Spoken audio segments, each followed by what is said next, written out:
Misterios al anochecer. Continuando con el programa, si hablamos de enigmas, de misterios, pero también de fe, y lo relacionamos con, yo diría con todo el año, pero muy especialmente con el mes de octubre, aquí en Perú, podemos extenderlo incluso hasta noviembre, ¿no creen ustedes? Porque procesiones, y con esto ya estoy indicando claramente a qué me estoy refiriendo, pues se extienden hasta noviembre en algunos casos. Se trata pues sin duda del Señor de los Milagros. Es algo que ha marcado la historia del Perú desde ese 1687 en el que sale la primera procesión a consecuencia del terremoto que ocurrió el 20 de octubre de ese año, de ese 1687, y que fue ya el segundo que resistió ese muro en el que se encontraba pintada la imagen de nuestro Señor Jesucristo. Se dice que pues la imagen del Señor de los Milagros fue pintada por un esclavo de origen africano en esa zona que en ese tiempo se llamaba Pachacamilla. Y bueno, la tradición le atribuye el nombre de Benito a este personaje, y habría sido realizada la pintura más o menos en 1651. De ahí, 4 años hacia el futuro, y cuando además ya había personas que veneraban esta imagen, primero los residentes de esa zona de Pachacamilla, que eran en su mayoría personas de origen africano, también personas indígenas, por lo cual pues no era muy bien visto que digamos por la autoridad virreinal, y menos aún estando tan cerca justamente del Palacio de los Virreyes. Entonces, bueno, pero vamos a decir que era una especie de culto muy local, no era todavía algo que llamara excesivamente la atención, ni mucho menos que fuera multitudinario como lo es hoy.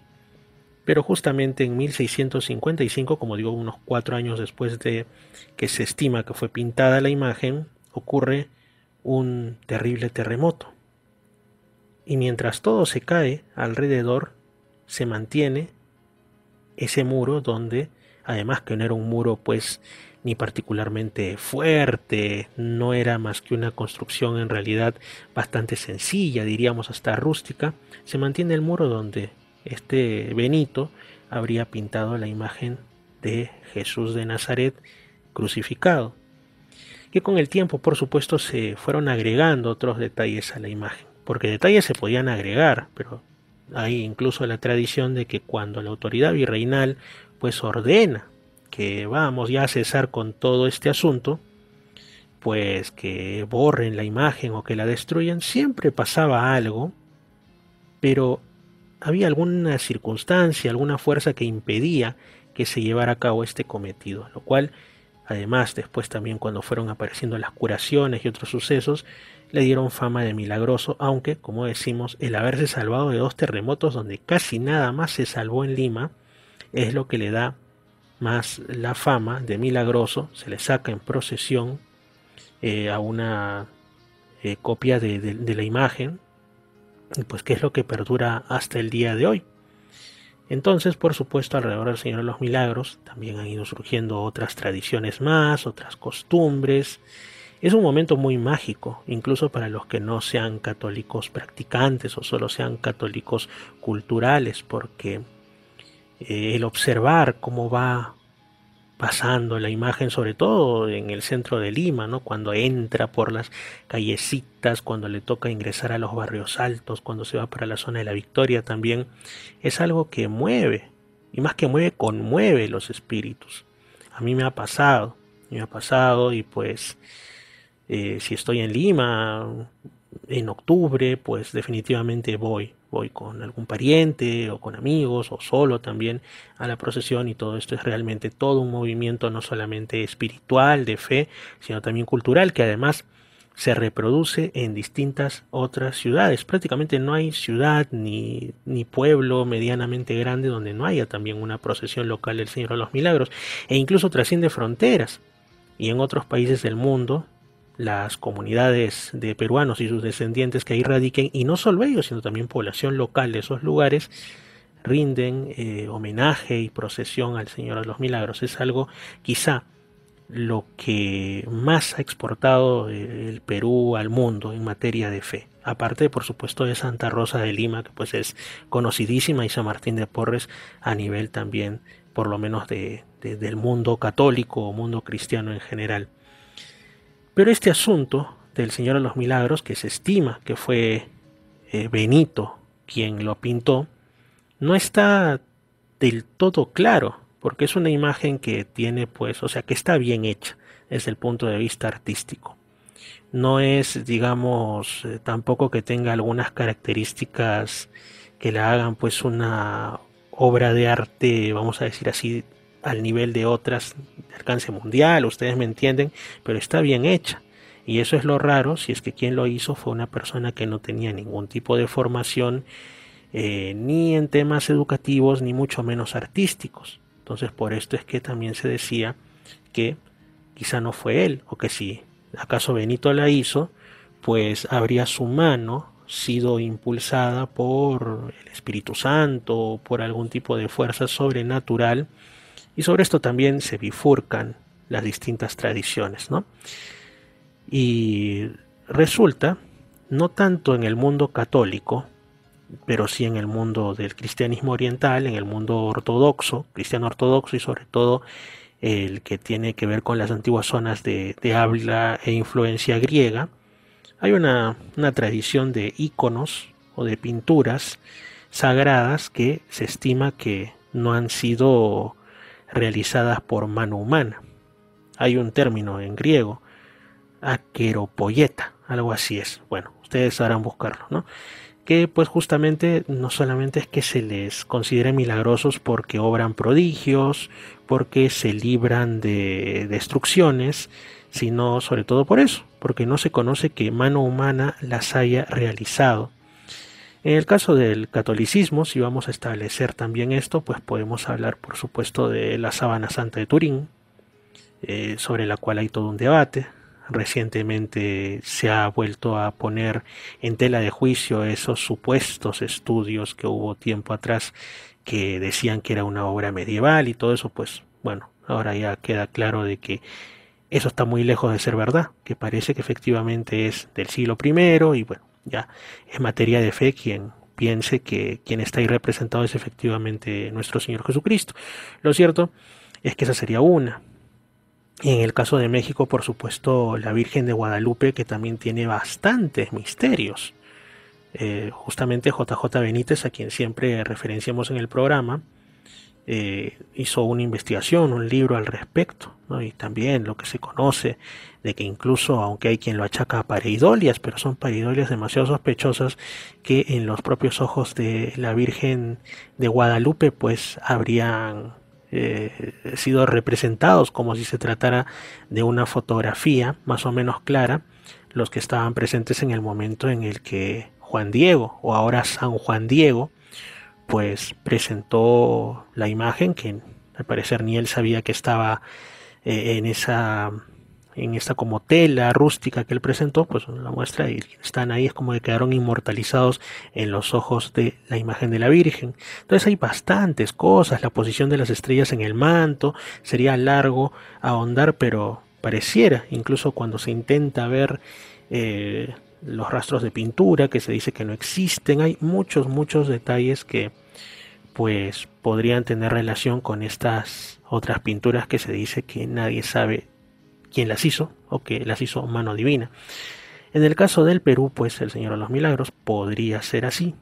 pero también hay otras historias de pinturas que se han encontrado en ocasiones ligadas a la aparición de personajes que después se asumen como Jesús o como algún santo.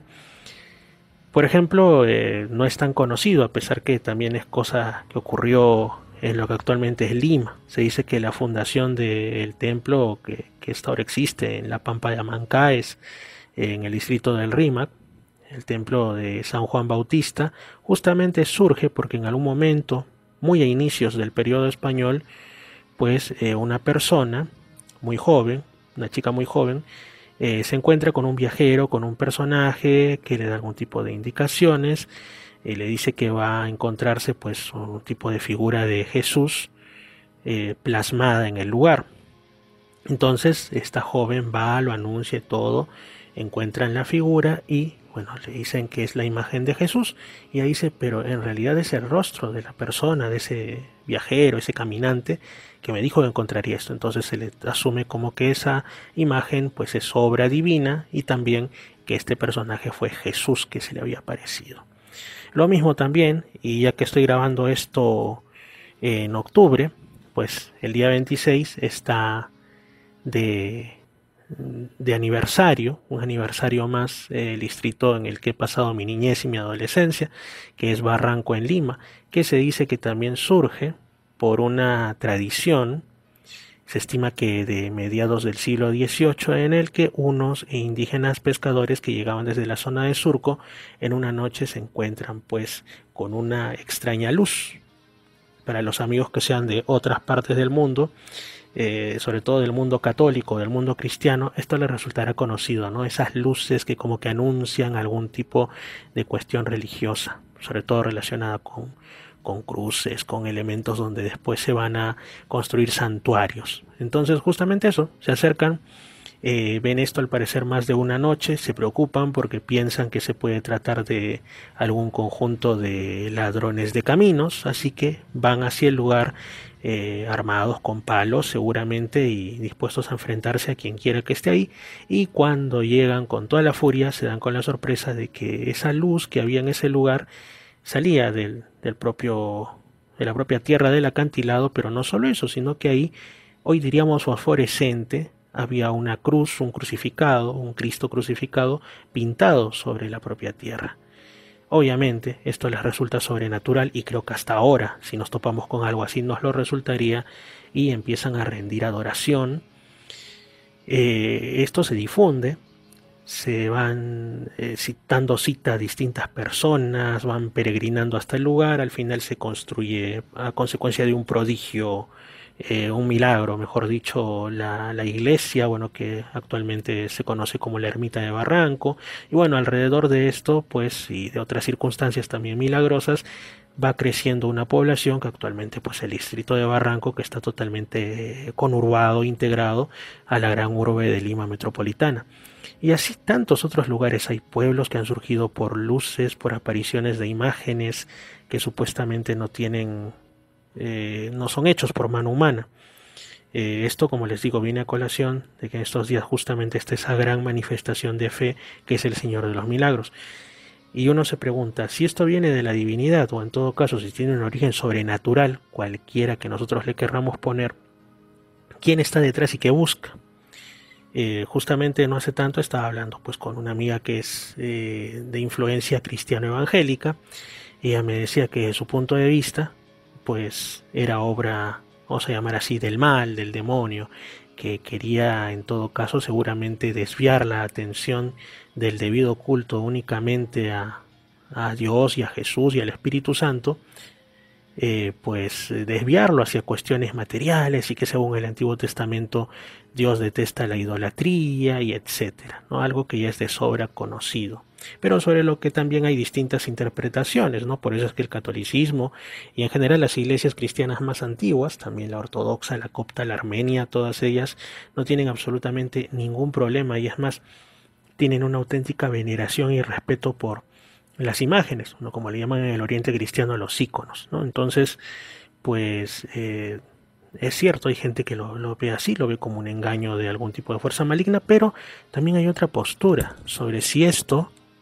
viene desde el bien, vamos a decirlo así, ¿no? Desde instancias divinas y tiene que ver más bien con fortalecer la fe de las personas en contextos difíciles. Entonces, de una u otra manera, pues serían potenciadores de acuerdo a cada época. Por eso se daban más en épocas anteriores a la nuestra, en siglos anteriores, donde pues se prestaba mucha más atención a los prodigios, donde verdaderamente la gente cuando veía un prodigio real o aparente lo aceptaba y difícilmente lo cuestionaba, no como ahora que cuando aparecen estas cosas, pues si es que acaso aparecen, por supuesto, se le busca siempre una explicación que en muchas ocasiones pues sí, digamos que acaba con el misterio y con el prodigio. Aunque incluso a día de hoy hay cosas que no pueden ser explicadas. Y ahí es donde radica lo interesante, ¿no? Que hasta ahora pues hay un espacio, no solo para lo espiritual, sino directamente para lo tenido como milagroso. Y bueno, ya que hemos tocado temas de fe, que muchas veces están relacionadas estas cuestiones directamente con el mundo del misterio, pues resulta que se ha producido una nueva canonización en el Vaticano por parte del Papa Francisco. Y pues claro, aquí también hay un debate, ¿no? Los que no creen en esto pues dirán qué poder tiene el pontífice de la Iglesia romana para decidir quién es santo y quién no, si esto solo le atañe y le corresponde al propio Dios. Pero bueno, igual no dejan de ser cosas que resultan importantes, que son creídas por una parte bastante grande dentro de el conjunto de los cristianos, digamos de la rama más numerosa dentro del cristianismo como es la Iglesia Católica Romana, y que aún para quienes no lo sean pues es visto como algo por lo menos de interés cultural. Así que bueno, se ha producido esta canonización y pues el 20 de octubre a las 10:30 de la mañana hora de Roma, y lo interesante, al menos para mí, es que dentro de otras personas que han sido canonizadas están Manuel Ruiz López y sus 7 compañeros de la Orden de los Frailes Menores y Francisco Muti y Rafael Mazapki,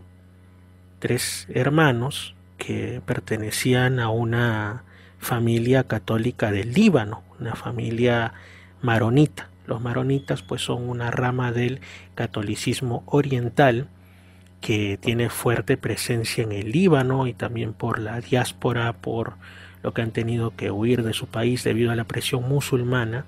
pues también son numerosos en lugares como por ejemplo Australia, puntos de Europa, etcétera, donde han tenido que emigrar. Así que pues estos 3 santos de origen libanés también son un signo de los tiempos. Bueno,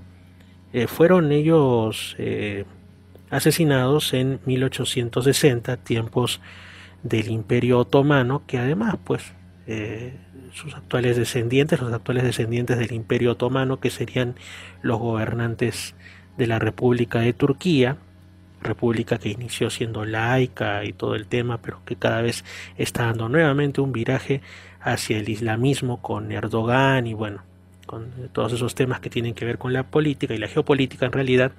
pues tratan de hacer ver que el Imperio Otomano pues fue una especie de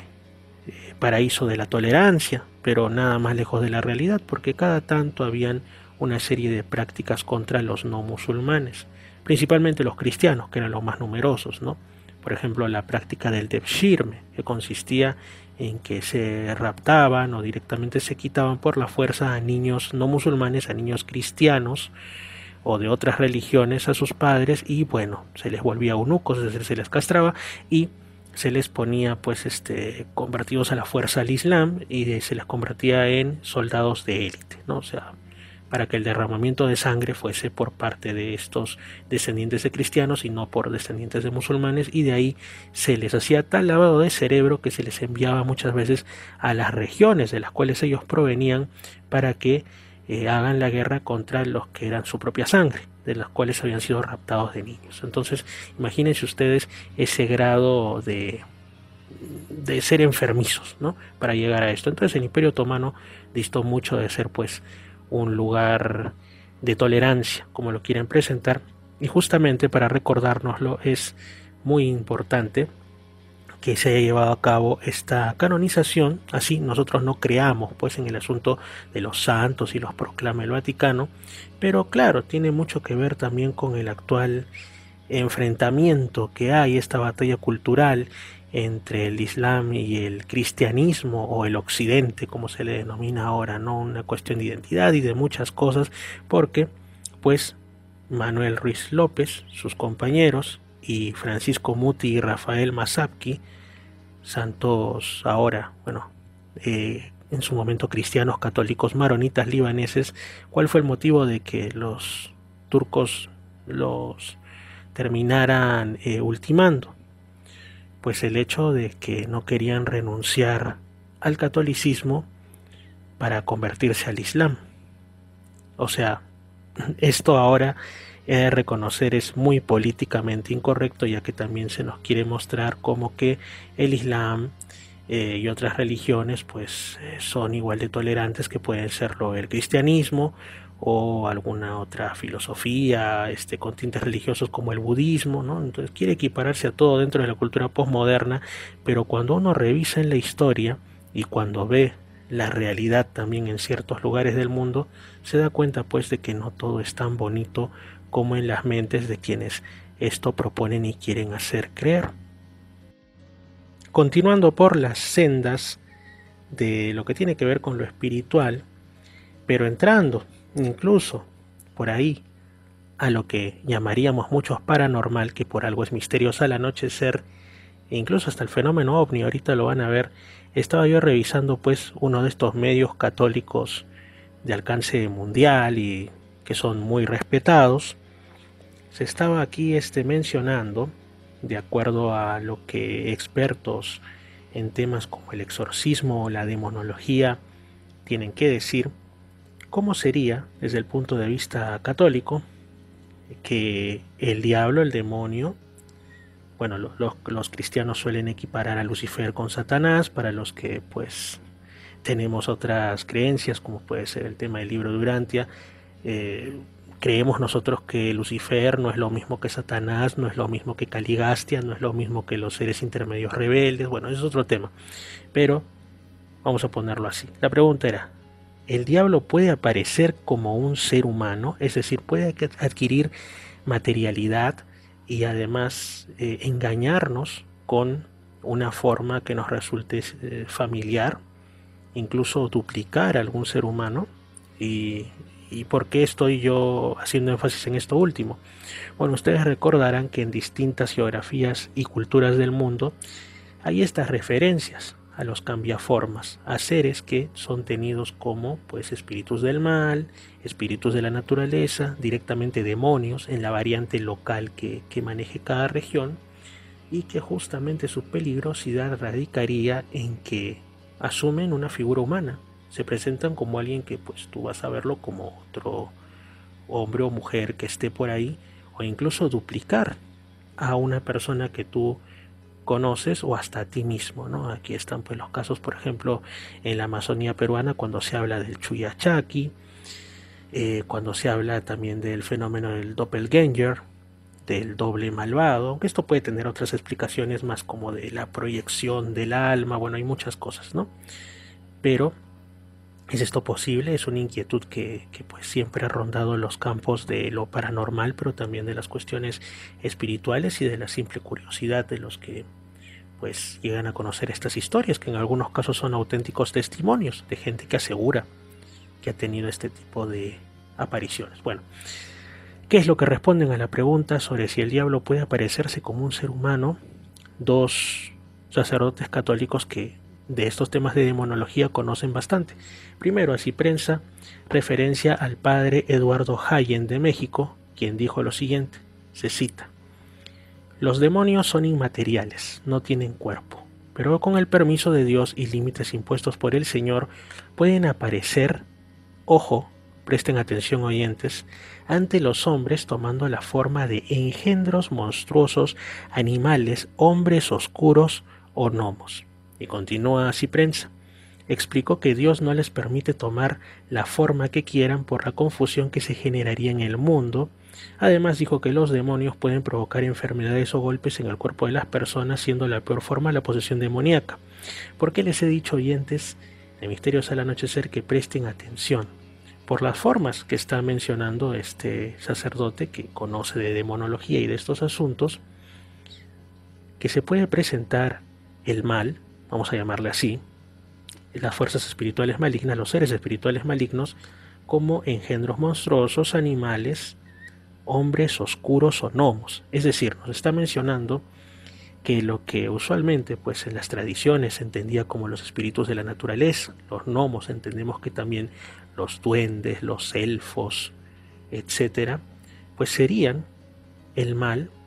el demonio, el diablo, como lo quieran ustedes llamar, los ángeles rebeldes, los seres caídos, que asumen esas formas para espantarnos, para engañarnos, etcétera.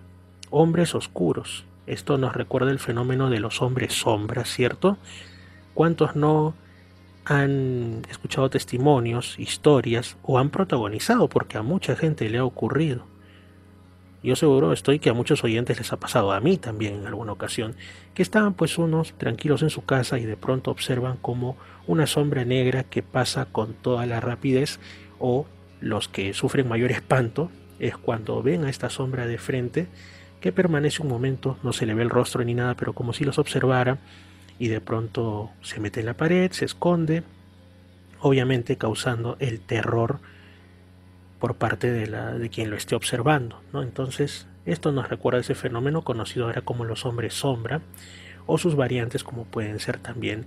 el hombre del sombrero, que son estas sombras que se ven, que es como si sobre su cabeza sin rostro tuvieran alguna especie pues de sombrero o algo por el estilo. Algunos dicen que de copa, otros dicen que un sombrero de ala ancha, pero al fin y al cabo responden a eso, ¿no? Una figura oscura como observando, como husmeando, que de pronto desaparece de alguna manera. Respecto a lo que menciona, que pueden tomar forma de engendros monstruosos, bueno, nosotros conocemos esos casos, ¿no? En los que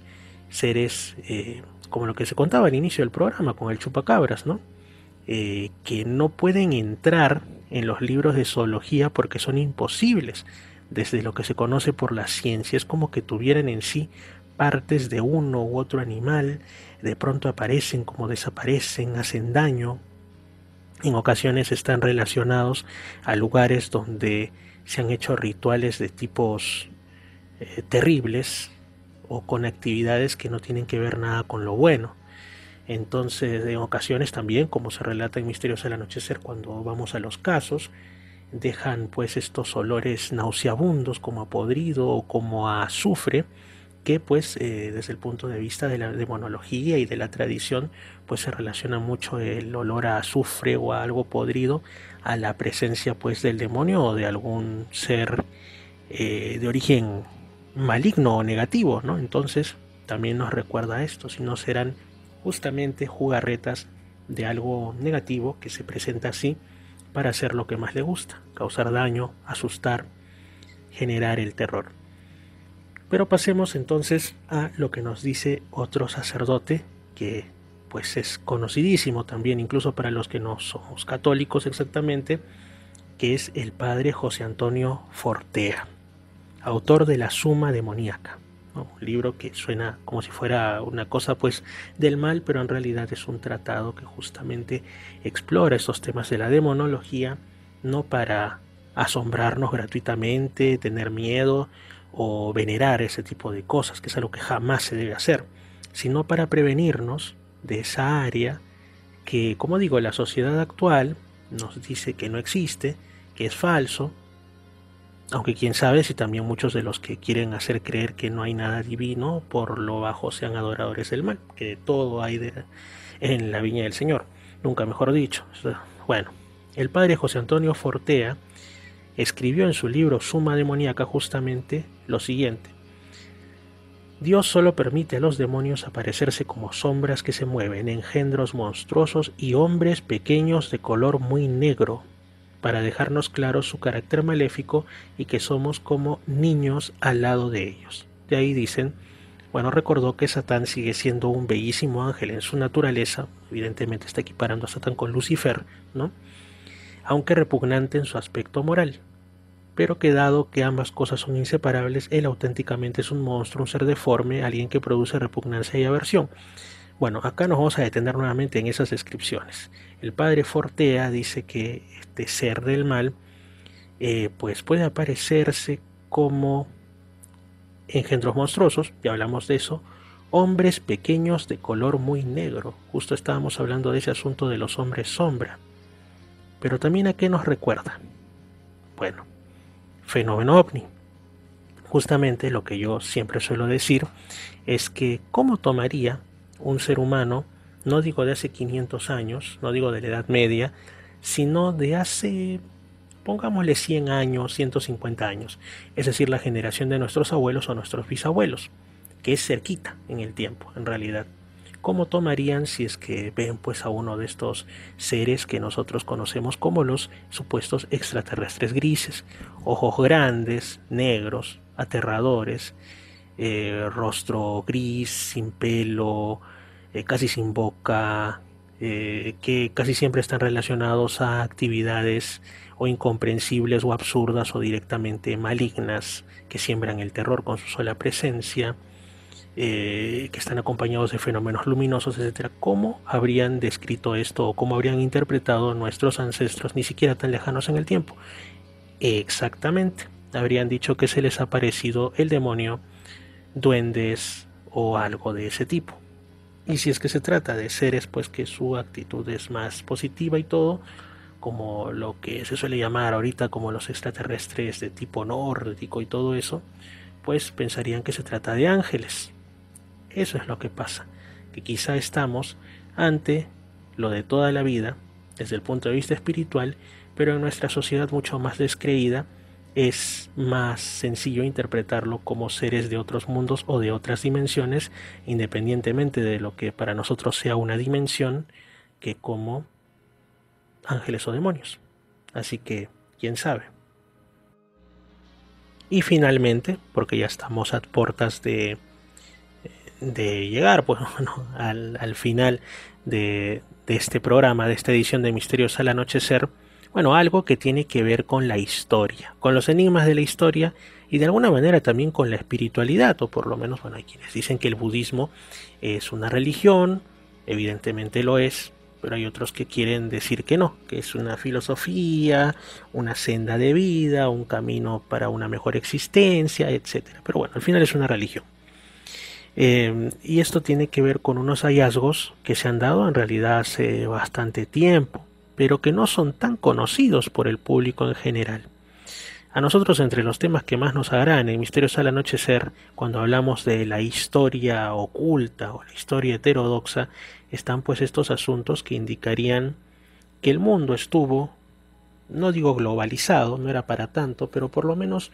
bastante más conectado de lo que nos quieren hacer creer o lo que se suele aceptar por la mayoría de historiadores, arqueólogos y demás, en tiempos pasados, en tiempos preindustriales, antes de lo que se conoce como la era de los grandes descubrimientos, el mundo estaba definitivamente más conectado. Por lo menos, no digo mucho más, pero sí más de lo que usualmente se nos dice. Y aparecen de cuando en cuando algunas evidencias o por lo menos indicios, y uno de ellos tiene que ver con Buda, pero emparejado con lo que menos ustedes imaginarían, con los vikingos, ¿no? Los vikingos. Resulta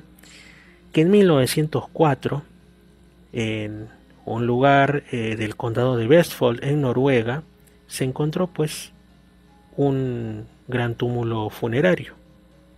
Bueno, en ese túmulo funerario había una embarcación y de hasta ahí como que nada tan fuera de lo usual, ¿no? Aunque se consideraba que era uno de los hallazgos de embarcaciones vikingas mejor conservadas hasta ese momento. Se supone que data del año 834 después de Cristo. Bueno, al parecer en algún saqueo que hubo antes de eso, la proa del barco, el techo de la cámara funeraria en sí, acabaron destrozados, pero se encontraban todavía ahí los restos esqueléticos pues de dos mujeres, por lo menos, y una serie de objetos que habían sido enterrados ahí, aunque todo lo que se estimó de valor fue saqueado, fue robado por los que cometieron este pillaje hace tanto tiempo. Sin embargo, dentro de los descubrimientos verdaderamente interesantes, quizá no porque pues sea de un metal precioso o algo así, sino por su significado, está lo que se conocía y se conoce hasta ahora como el cubo de Buda. Se trata pues de un cubo que tiene unas figuras idénticas que forman las articulaciones del asa del cubo y que representan a un hombre sentado pero en la postura que todos reconocemos como la del loto. Su cabeza es un tanto aplanada, su rostro tiene los ojos cerrados y con una expresión que hoy asociaríamos con la meditación, una expresión apacible, sin mayor emoción. Y pues el pecho del hombre de esta figura está decorado con un esmalte rojo y amarillo, con una especie como de paneles, y pues tiene unos símbolos que se asemejan a esvásticas. Y yo quiero recordar, aunque muchos lo relacionan este asunto con la Alemania nazi, es un símbolo muy antiguo del Oriente. De hecho, aparece, por ejemplo, en la tradición budista, donde representa pues lo positivo, la buena fortuna, la suerte, etcétera. Entonces, ¿cómo es que puede ser esto? La figura, digamos, la postura del loto, esos otros símbolos. Bueno, lo cierto es que los vikingos, que pues durante buena parte de su existencia se dedicaron al pillaje y a establecer también algunas colonias, por decirlo así, ¿no? Donde se dedicaban a cuestiones extractivas y que incluso atravesaron el Océano Atlántico y llegaron a instalarse no solo en Groenlandia, sino como sabemos en las costas de Terranova, en el actual Canadá, siendo ellos posiblemente los primeros europeos en llegar a América verdaderamente. Pues en medio de ir por aquí y por allá pudieron haberse topado con uno que otro misionero budista o comerciante budista, incluso pudieron haber robado este cubo pues de alguna embarcación donde había alguien que profesaba esa religión y se lo llevaron sin comprender necesariamente de qué se trataba. Puede parecer, pero da la casualidad que no es el único caso, ya que en la isla de Helgo, o Helga, algo así se pronunciaría, en Suecia, se ha encontrado también una estatuilla de Buda que pues se estima que sería del siglo VI y que habría sido fabricada en la zona que actualmente corresponde a Pakistán o el noroeste de la India. Se encuentra actualmente expuesta en el Museo de Antigüedades Nacionales de Estocolmo, pero hay todo un asunto, ¿no? En el caso de esta estatuilla de Buda, que definitivamente pues fue algo importado, como quizá un objeto curioso, porque coleccionistas ha habido en todos los tiempos, que llegó por las rutas comerciales, la ruta de la seda o alguna otra, y acabó, ya sea por compra, por pillaje, por regalo, por lo que sea, en esas tierras de lo que ahora llamamos Suecia. Claro, tenía todo el estilo de haber sido, como digo, fabricado en lo que ahora es Pakistán o India, que en ese tiempo tenían bastante población budista, bastante más que la que hoy tienen. Y pues el asunto es que con el otro Buda, el que hablamos al inicio, que es conocido como el Buda de Osberg, o bueno, también de manera más precisa como el cubo de Buda de Osberg, pues resulta que no parece obedecer a un estilo que hubiese sido fabricado en Asia. De hecho, los investigadores apuntan como lugar de origen a Irlanda o a Inglaterra, de todas maneras no en Asia sino en Europa. Y pues como decimos, si bien pues hay simbolismos que son originarios del budismo, hay otras cuestiones de estilo, unos asuntos que pues nos hacen pensar más bien como en un sincretismo. De hecho, se han encontrado pues cuencos también en Noruega, en Holanda exactamente. El de Holanda pues está en el Museo de Leiden, que tienen igualmente asas con ese estilo, como de seres humanos, igualmente con esmaltes rojos y amarillos y todo esto, ¿no? Entonces hay estas y otras cosas que nos hacen pensar en algo muy interesante. Quizá llegaron incluso misioneros budistas hasta tierras vikingas, o llegaron vikingos de alguna manera hacia tierras tradicionalmente budistas y terminaron convirtiéndose a esa religión. Un grupo muy minoritario definitivamente, pero lo suficientemente devoto como para empezar a fabricar este tipo de estatuillas, para hacerlas en un buen material que ha resistido tanto el tiempo, para comprender el mensaje y plasmarlo en esos simbolismos, y para pues expresar su fe en los estilos que les eran propios a los vikingos o a esas zonas de lo que ahora llamamos el noroeste de Europa o el norte de Europa. Entonces es bastante interesante, ¿no? En algunos programas hemos hablado de cómo no es tan conocido el hecho de que el cristianismo antiguo, concretamente el nestoriano, pudo haber llegado incluso no solo a China, sino hasta lo que hoy denominamos como Corea, y que en el Museo Cristiano en Corea del Sur pues hay algunos elementos que parecerían probar que los nestorianos o algún tipo de misioneros cristianos estuvieron por esas tierras inclusive. Quién sabe si en sentido inverso también hubo misioneros budistas y todo hasta entre los vikingos, y que pudieron, como digo, haber habido vikingos de religión budista. El pasado de la humanidad, amigos, no nos deja indiferentes, sobre todo si somos curiosos, si tenemos mente abierta, y pues eso es parte de lo bonito de dejarnos cautivar por las noticias, las buenas noticias obviamente que van surgiendo en uno u otro lugar de nuestro mundo y también de los tiempos. Muchas gracias, amigos, por haber estado en esta edición de Misterios al Anochecer. Ya ustedes lo saben, estamos en Radio Arequipa Internacional FM y la www.radioarequipa.com de lunes a viernes, y también en Radio Estación Lamas 96.3 de la región San Martín, Radio Imperial 299.5 en Lima Sur, Edenex.es la radio del misterio, y en Misterio Infinito Perú en YouTube. Misterio Infinito Perú en YouTube. Si no están suscritos, pueden hacerlo ya, totalmente gratuito. Fuerte abrazo, yo soy Fernando Chapi Martínez y será hasta la próxima edición. Si están en Radio Arequipa, mañana. Si están en las otras emisoras, en 7 días, Dios mediante, nos estaremos ahí escuchando. Un fuerte abrazo, muy buenas noches.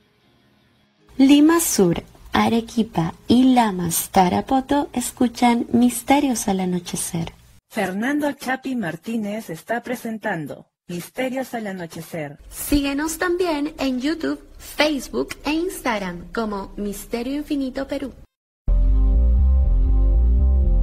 Misterios al Anochecer, un programa que te interna en lo mejor de los enigmas, en los hechos misteriosos, la cultura y la buena música. Misterios al Anochecer.